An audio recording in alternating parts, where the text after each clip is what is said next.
The Tallman family, Alan and Debbie, young, hopeful, they had kids, two little girls needing a place to dream. Horicon, Wisconsin, a small town, quiet streets. They bought an old house, a fixer-upper people called it. This one just had more fixing than they knew. And some things, well, some things can't be fixed. Not with nails, not with paint. Some things are broken deep inside.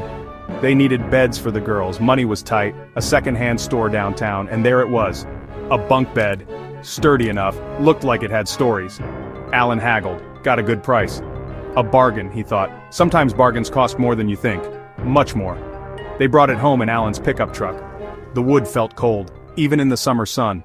He was wrong.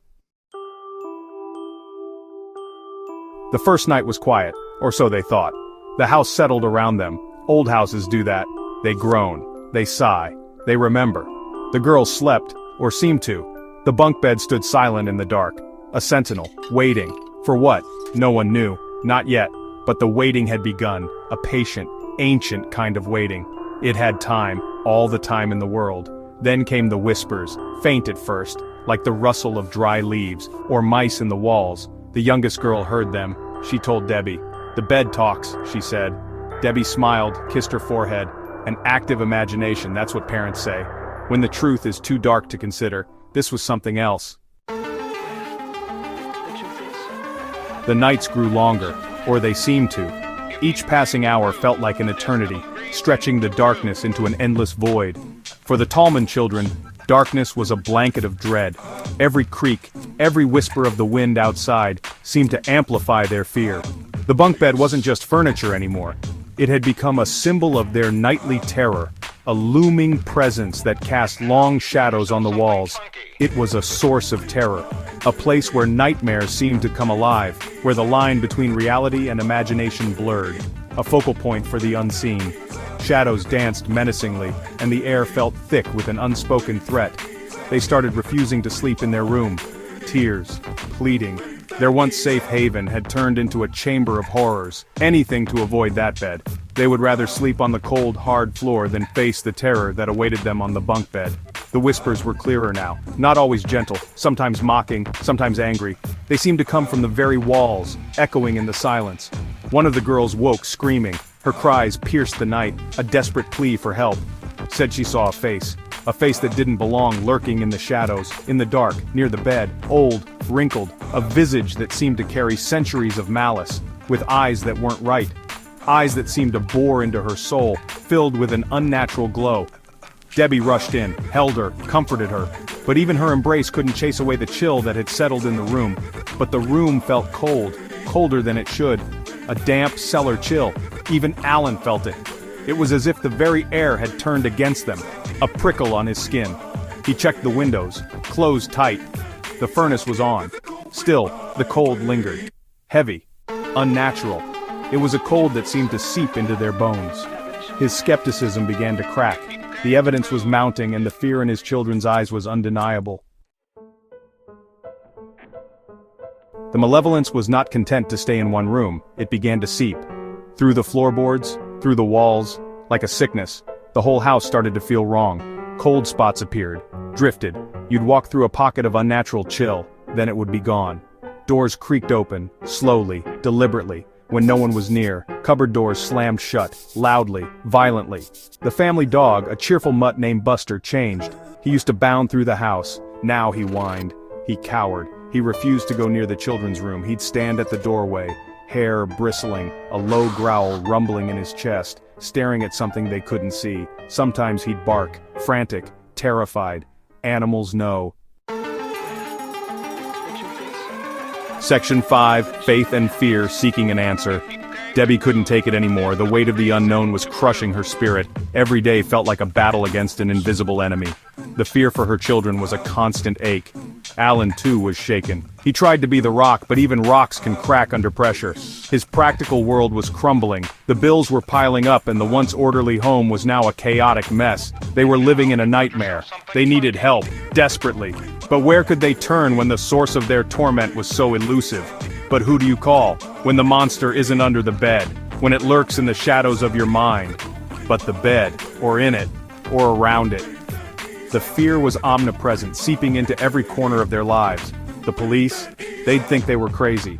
How do you explain the unexplainable to those who deal in facts and evidence? Doctors?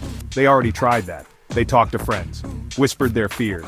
Some listened politely, sympathetic, but disbelieving. The skepticism was almost as painful as the fear itself. You could see it in their eyes.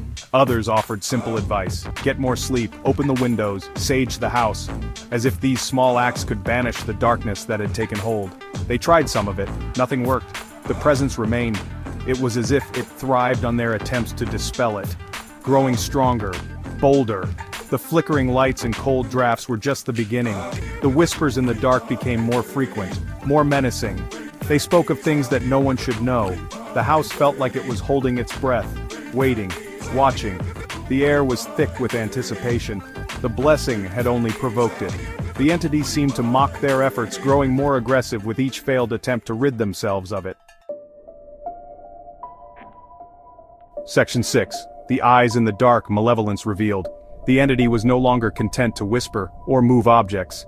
It wanted to be seen, or at least to make its presence undeniably known. Alan was the first to see the eyes. He was in the hallway, late at night. A feeling drew him there, a sense of dread. He looked towards the children's bedroom, and there they were, 2 points of light, glowing, red, like hot coals. They hovered in the darkness, at the far end of the hall, near the cursed bunk bed's room, unblinking, malevolent, staring right at him. Alan froze, his blood ran cold. This was no animal, no reflection. This was intelligent, aware, and filled with hate. He couldn't breathe. Section 7. Inferno and a voice, the peak of horror. The activity escalated, sharply, dangerously. One afternoon Debbie smelled smoke, acrid, burning. She ran towards the children's room. Flames licked up from the floor, near the bunk bed. Small at first, but growing fast. She screamed for Alan.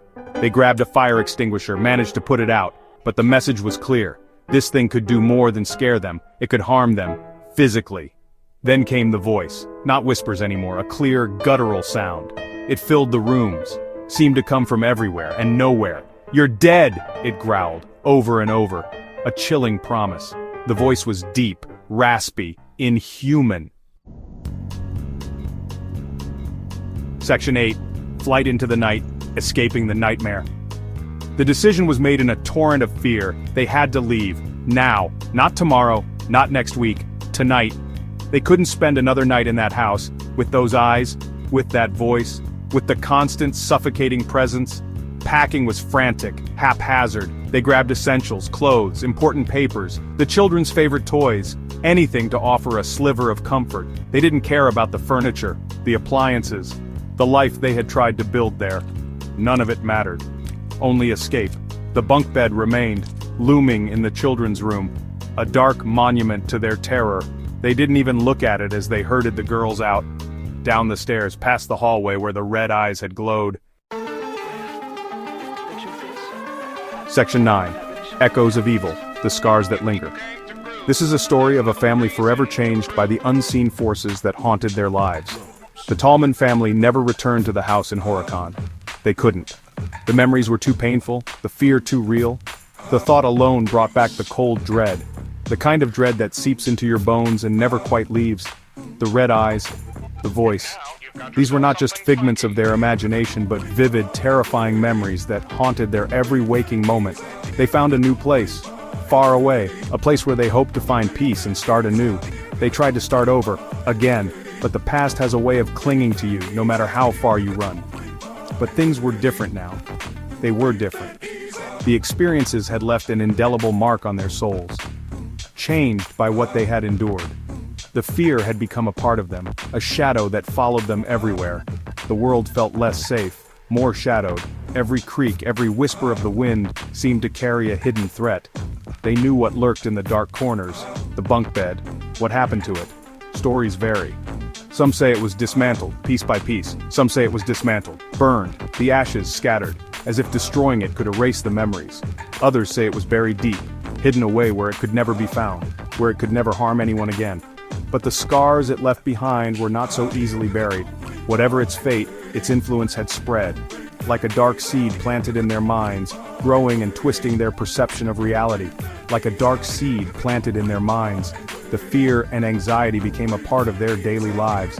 The children suffered nightmares for years, nightmares that would wake them up, screaming in the dead of night. Debbie and Alan found it hard to trust the quiet, the peace. It felt like the calm before the storm, always waiting for the other shoe to drop. The sense of impending doom never quite left them. Their story became a local legend, a cautionary tale whispered around campfires and recounted in hushed tones.